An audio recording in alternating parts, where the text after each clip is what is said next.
I still remember that Halloween night as if it were yesterday. The streets were familiar, lined with pumpkins and fake cobwebs, neighbors chatting from their porches as children shuffled from house to house in their costumes. It was a tradition I never missed. Taking my daughter trick-or-treating, watching her little legs dart excitedly from door to door. At the edge of the neighborhood there stood an old house, one I had passed countless times but had never truly noticed. It sat farther back from the road than the others, almost hidden behind a tangle of dead trees. The house looked neglected, windows dark, as though it had been forgotten by time. For as long as I could remember, no one had ever lived there, and on Halloween, its porch light always remained dark. Except this year. This year, the light was on, casting an eerie glow over the rotting porch. My daughter, of course, was drawn to it immediately. I hesitated, but she was already halfway up the driveway, her tiny hand clutching her candy bucket. I followed, my footsteps sounding unnaturally loud on the cracked sidewalk. When we reached the front door, it creaked open before we could even knock. Inside, shadows seemed to stretch unnaturally, and an old woman stepped forward from the darkness. Her skin was paper-thin, her eyes sunken deep into her skull, as if she hadn't seen sunlight in years. She handed my daughter a piece of candy, wrapped in what looked like yellowed parchment, and closed the door without a word. Back home, the candy intrigued me more than it should have. It was different from anything else in her bucket, heavier, cold to the touch, and there was something unsettling about the way it smelled. Not sweet, but earthy, like damp soil after rain, mixed with something metallic. My daughter, already distracted by her other treats, paid it no mind, but I couldn't stop thinking about it. After I put her to bed, I sat at the kitchen table, staring at the strange candy. I unwrapped it, and a bitter, almost coppery scent filled the room. Against every instinct screaming at me to stop, I took a small bite. It was hard and chalky, like dirt packed too tight. My tongue went numb almost immediately, and before I knew it, that numbness spread through my entire body until I could no longer move. My vision blurred, darkness closed in, but I was still aware, still conscious, even as everything around me slipped away. I couldn't scream, couldn't move, only hear the distant ticking of the kitchen clock, the steady beat of my heart slowing. When I opened my eyes, I wasn't in my kitchen. I was lying on my back, staring up at a night sky that was too distant, too far away. I tried to move, but was met with resistance, soil pressing in on me from all sides. My fingers scraped against rough wood. I realized with a rising wave of terror that I was in a box. No, not just a box. A coffin. I thrashed, clawing at the lid above me, but it wouldn't budge. My breath came in short, panicked gasps, though the air was stale and suffocating. My hands were bleeding now, the tips of my nails torn away as I desperately tried to break free. The weight of the earth pressing down on the coffin grew heavier with each passing second. I could hear it then, faint at first, but growing louder. The sound of dirt being shoveled onto the lid. Each soft thud echoed through the small wooden space. My heart pounded, each beat reverberating in the silence. My breaths shallow as if the very air around me was growing thinner. The dirt kept piling up. Whoever was doing this didn't rush. They took their time, ensuring I was buried deep enough that no one would ever find me. Panic set in fully as the last of the air in the coffin seemed to escape. My body ached from the tension, muscles locked in place from the fear, exhaustion creeping in but not allowing me to succumb to it. There was nothing left but darkness, the unrelenting weight above me and the growing certainty that I wasn't alone. Something was with me, in the earth, waiting. I tried to convince myself it was just my imagination, but the whispering started, low and unintelligible at first. It seemed to come from all around me, voices rising from the dirt, speaking in a language I couldn't understand. They weren't kind. Each sound vibrated through the coffin, echoing in my skull like a distant memory I couldn't shake. My fingers, raw and bloody, stopped clawing at the wood. I was too weak now, too tired to keep fighting. The whispering grew louder until it was all I could hear, and just when I thought I couldn't take it anymore, there was a shift in the soil above me, a brief moment of silence, followed by a long, drawn-out sigh. The last thing I heard before everything went quiet was the sound of that old woman's voice, so faint, barely a whisper, as if spoken through the very ground itself. One must return to the earth. I had always been the type who liked to explore forgotten places. The more rundown, the more desolate, the better. So when I heard about the old barn on the outskirts of town, the one everyone said was haunted, I knew I had to see it for myself. It had become a kind of local legend, the place where no one went. I brushed off the warnings. Ghost stories, I thought, nothing more. It was Halloween, and I couldn't think of a better night to check it out. The walk to the barn took me further into the woods than I expected, and by the time I reached the clearing, the sun was sinking below the horizon, casting long shadows over everything. The barn stood in the distance, hunched over like some skeletal creature waiting for its next victim. Its roof sagged, and the wood had turned a sickly gray, rotting in places. I could tell it hadn't been used for years. As I got closer, I noticed something odd about the barn's walls. From afar, they looked weathered, covered in grime and moss. But as I approached, details started to emerge. Eyes, dozens of them. At first, I thought they were just random smears in the wood, imperfections from age. But no, they were deliberate. Eyes painted or carved into the walls, staring straight ahead, lidless and black. I paused, staring at them, but curiosity pushed me forward. I stepped inside, the barn groaning softly as the door swung open. It was dark, darker than it should have been, considering the slivers of fading daylight that managed to seep through the gaps in the walls. The floor was littered with debris, broken boards, dead leaves, and dirt. The smell of decay was overwhelming, though not surprising for a place this old. I ventured further in, my footsteps crunching softly beneath me, the sound echoing in the silence. Then I saw it. The walls inside were the same as the outside, covered in those eyes, painted in dark, uneven strokes. They were everywhere. Some were small, others large, but all of them seemed to be looking right at me. It was as if they had been drawn by someone in a frenzy, someone desperate to capture every gaze, every stare. I moved deeper into the barn, but I couldn't shake the feeling that the eyes were following me, tracking my every movement. My heartbeat quickened. The space between each beat seemed longer than usual, as though my body was suddenly hyper-aware of everything around me. The sound of my footsteps seemed louder now, more intrusive, as if they didn't belong in this space. I forced myself to keep moving, but it was hard to focus on anything other than the eyes. The further I went, the stranger things became. There were more of them, countless pairs of eyes, some drawn hastily, others meticulously detailed. They were watching, all of them. Even when I tried not to look at them, I could feel their presence. There was no escaping it. I stopped in the center of the barn, surrounded on all sides by those eerie, endless stares. For a brief moment I considered leaving, but then I noticed something else. The silence. It had become unnaturally quiet. No wind outside, no rustling of leaves, nothing. I hadn't even realized until now that I could no longer hear my own breathing. The stillness was suffocating, but not in a way that could be explained. It was more like the world outside this barn had ceased to exist, and all that remained were the eyes. I took another step, but it felt like the ground beneath me wasn't as solid as it had been moments before. My foot sank slightly into the floor, as if it were softer than wood should be. I looked down, and for the first time, I saw what lay beneath the dust and debris. More eyes. They were painted on the floor too, hidden under the grime. It was as if the entire barn had been built around them, every surface a canvas for these staring faces. There was no escaping them, no matter where I turned. Suddenly a coldness crept up my spine, not the kind from a draft or a chill in the air, but something deeper, a sense of being exposed, vulnerable. My limbs felt heavy, and I realized I was standing completely still, frozen in place, my body refusing to respond. The eyes on the walls seemed sharper now, more focused, like they were waiting for something. It was then that I noticed movement out of the corner of my eye. Not the eyes themselves, they didn't move, but something within them did. Tiny darting shadows, barely perceptible at first, like insects skittering just beneath the surface of the painted pupils. I strained to see more clearly, my muscles tensing involuntarily.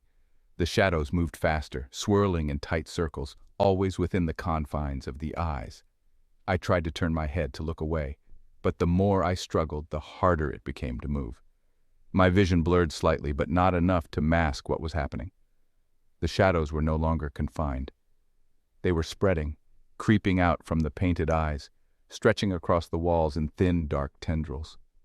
I felt a sharp pain in my chest, as if something had tightened around my heart. It was hard to breathe. My body was locked in place, the weight of unseen eyes pressing down on me from all sides. The walls of the barn felt closer now, tighter, the space shrinking around me. The painted eyes seemed larger, consuming more of my vision, the swirling darkness within them almost hypnotic. My body trembled, my legs giving way beneath me, and I collapsed onto the floor. The eyes stared up from beneath the dust, as though waiting for me to join them. Every muscle ached as I tried to move, but I couldn't. It was as if the barn itself had taken control, trapping me in a web of staring, judging eyes. I lay there, unable to escape, surrounded by those empty, endless gazes. As the darkness closed in, I felt myself sinking, the floor beneath me no longer solid, pulling me down, deeper into the eyes that lined the ground. They blinked now, or at least I imagined they did, fluttering in slow, rhythmic beats as if they were all part of the same entity, absorbing me. My vision faded, but the eyes never left me. Even in the blackness, I could still feel them, watching. They always would. We had heard the stories our whole lives. Every town has a haunted house, a place everyone knows to avoid, the kind of place that isn't just abandoned, but shunned. Ours was deep in the woods, barely visible through the trees, but everyone knew it was there. The house that eats, they called it. A ridiculous name, the kind that kids make up to scare each other. But the stories were more than just whispers. People had gone missing. Hikers, explorers, locals who thought they were brave. None of them came back.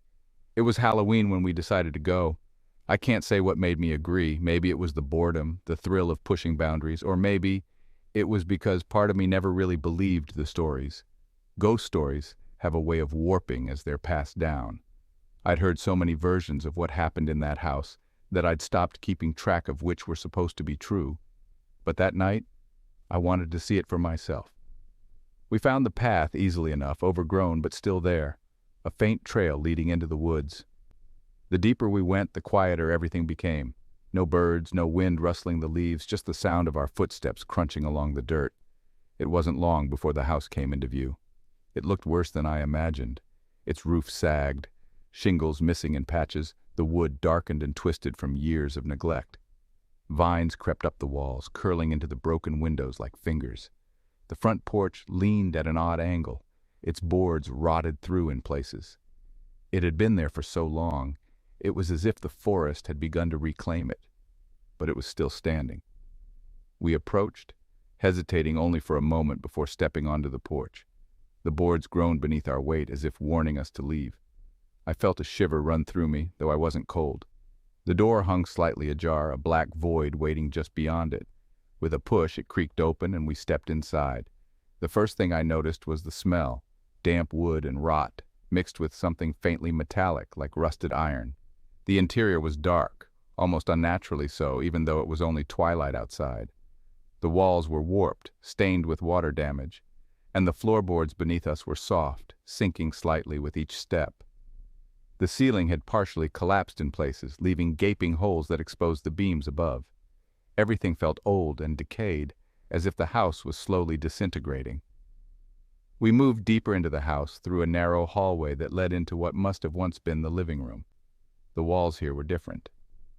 The paint was peeling, but beneath it there were strange markings, almost like scratches, crisscrossing in chaotic patterns. I couldn't tell if they'd been made by human hands or by something else.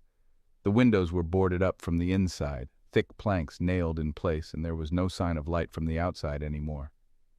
I was starting to feel uneasy, and it wasn't just the house. The floor beneath me didn't feel right. Each step I took seemed to sink a little deeper than the last, the wood groaning more as if the house itself was shifting. I stopped for a moment and glanced down. The floorboards were warped, but more than that, they seemed to be pulsing, almost imperceptibly like they were alive. I thought I was imagining it at first, but then I felt it again. A subtle vibration under my feet, as though the house was breathing. The others were scattered, exploring different rooms, calling out to each other. I tried to stay calm, convincing myself it was just an old, creaky house, nothing more.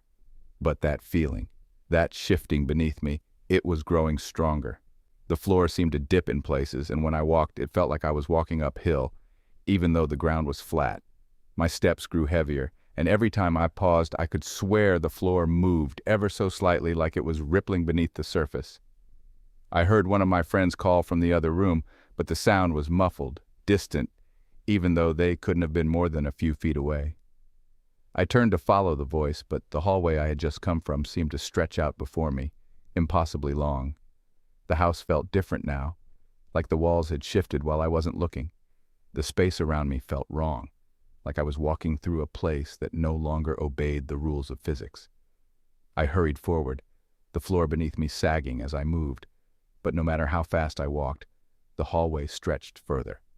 Suddenly there was a loud crack, and the floor buckled beneath my feet. I stumbled, reaching for the wall, but the wood crumbled under my hands.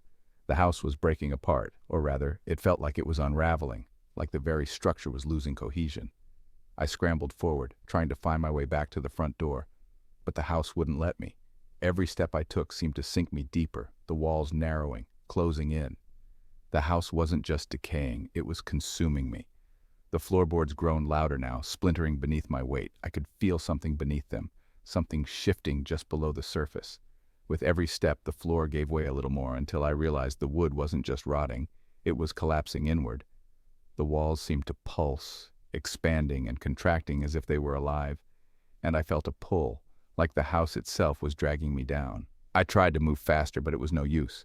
The floor caved in beneath me, and I fell, landing hard on something soft, dirt. The house had swallowed me, dropped me into the earth beneath it, and as I struggled to get up, I could feel the weight of the ground pressing down on me.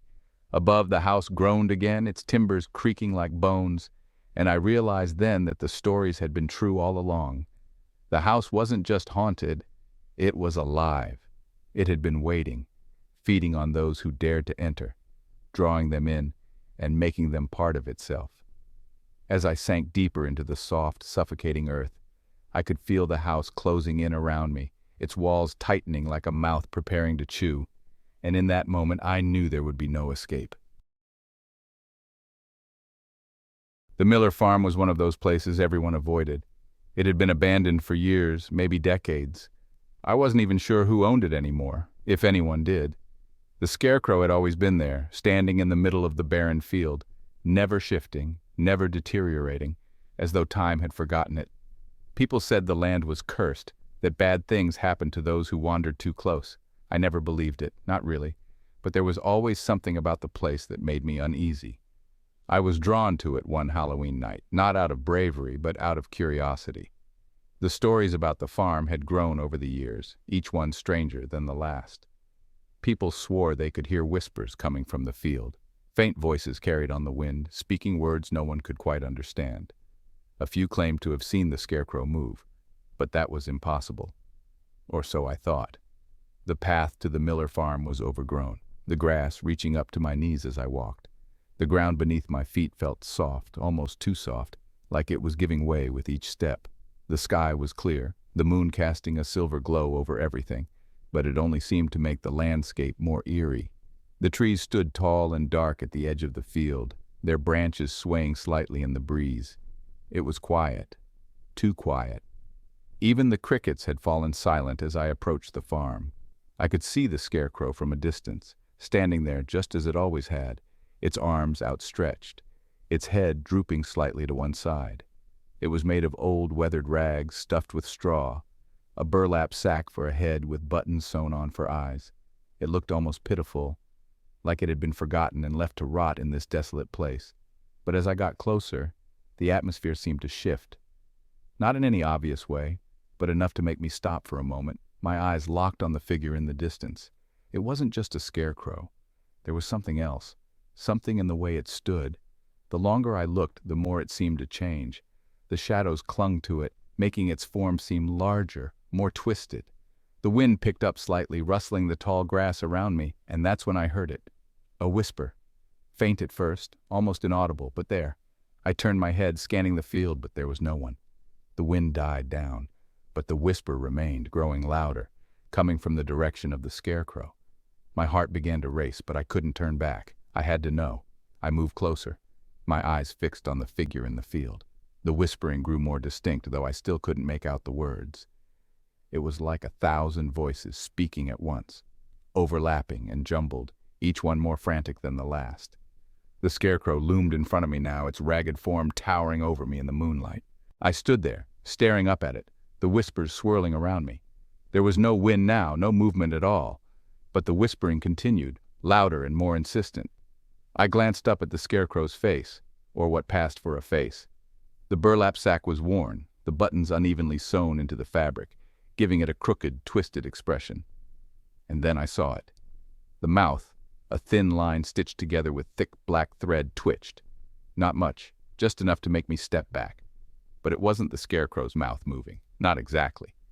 The thread around the mouth seemed to strain, as if something inside was pushing against it, trying to break free. The whispering intensified, the voices merging into one long, drawn-out sound, almost like a sigh or a moan. It wasn't coming from the scarecrow, it was coming from within it. My skin prickled with cold, and my breath hitched in my throat. I wanted to run to get as far away from this place as possible, but I was rooted to the spot, my eyes fixed on the scarecrow. The whispers turned into a low hum, vibrating in the air around me. It was as if the very ground beneath me was resonating with the sound. I could feel it deep in my bones, a dull, aching pulse that matched the rhythm of the whispers. My vision swam, and for a moment the world around me seemed to blur, the edges of the field melting into the dark horizon. But the scarecrow remained, sharp and solid, its button eyes glinting in the moonlight. I don't know how long I stood there, staring at it, but eventually the whispers faded, dissolving into the stillness of the night. The scarecrow remained silent, motionless, as though nothing had happened. But I knew better. Something had changed, not just in the air around me, but in the field itself.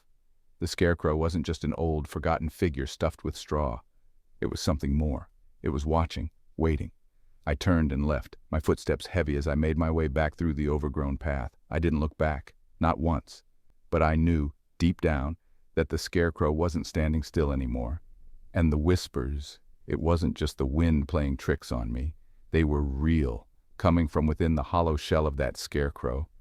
Something was trapped there, something old, something that had been there for longer than anyone knew. The stories were true. The Miller farm was cursed, but not in the way people thought. It wasn't the land itself, it was the thing in the field watching. And now, as I lay in bed, I can still hear the whispers, faint and distant but constant. They followed me home, growing louder each night, a steady reminder of the scarecrow standing out there, waiting for its next victim.